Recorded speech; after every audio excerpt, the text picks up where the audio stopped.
एक गांव में रामू नामक व्यक्ति रहता था और वो बहुत बूढ़ा था। उसके घर में उसकी एक बेटी रहती थी जिसका नाम बबली था। बबली से सब दूर भागते थे। उससे गांव का कोई लड़का भी शादी को तैयार नहीं होता था। इसीलिए रामू बहुत परेशान रहता था।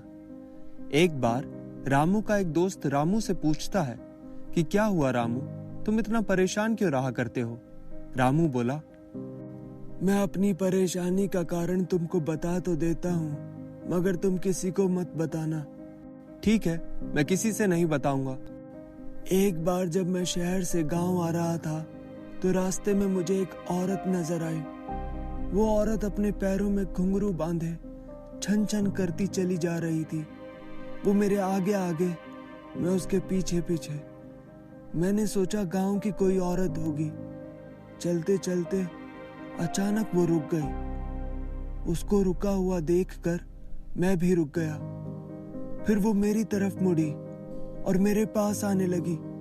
जब वो मेरे बिल्कुल पास आकर खड़ी हो गई तो, मैं चुड़ैल हूँ।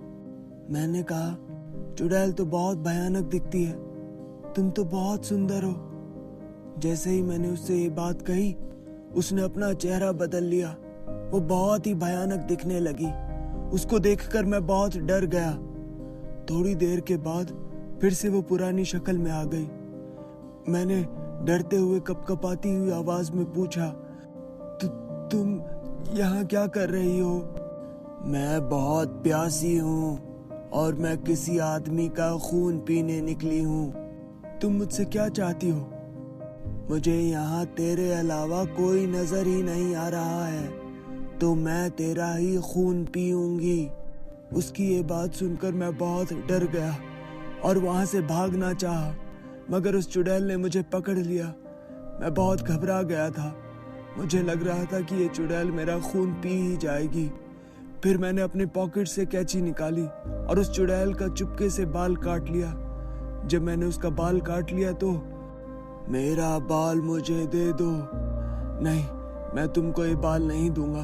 अगर मैंने तुमको ये बाल दे दिया तो तुम मुझे मार दोगी। फिर मैं वहां से जाने लगा और वो चुड़ैल मेरे पीछे आने लगी। तुम मेरे पीछे क्यों आ रही हो? जब तक मेरा बाल तुम्हारे पास है, मैं तुम्हारी दासी हूँ। अब मैं तुम्हारी हर बात मानूंगी। अगर तुम चाहो तो मैं तुमसे शादी भी कर लूंगी। शादी के बाद तुम मुझको मार तो नहीं दोगी? नहीं, कभी नहीं। घर आकर मैंने उसका बाल छुपा दिया और कुछ दिनों तक उसको आजमाने के बाद मैंने उससे शादी कर ली।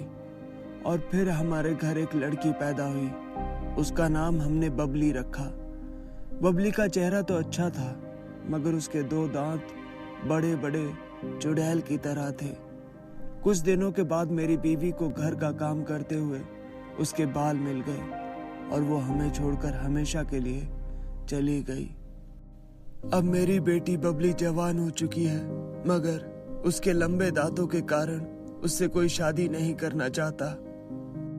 रामू के दोस्त ने ये बात गांव वालों को बता दी।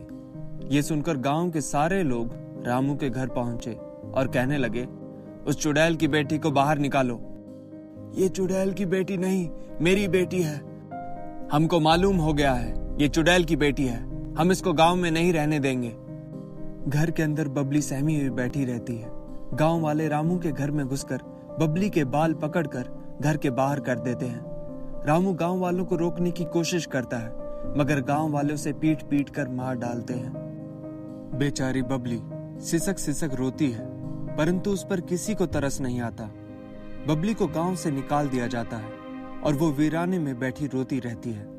तभी वहां रूप बदलकर बबली का खून पीने वही चुड़ैल आती है और बबली को रोता देखकर पूछती है, तुम कौन हो और क्यों रो रही हो? बबली चुड़ैल को अपना सारा किस्सा कह सुनाती है। बबली की बात सुनकर चुड़ैल समझ जाती है कि ये मेरी ही बेटी है। बबली को देखकर उसकी ममता जाग उठती है और वो बबली को गले लगा लेती है। चुड़ैल को अपने किए पर बहुत पछतावा होता है। वो बबली से कहती है, बेटी, अब से मैं ही तुम्हारी माँ हूं और तुम मेरे साथ ही रहोगी। ये सुनकर बबली बहुत खुश होती है और वो और उसकी माँ दूसरे गांव में जाकर खुशी खुशी रहने लगते हैं।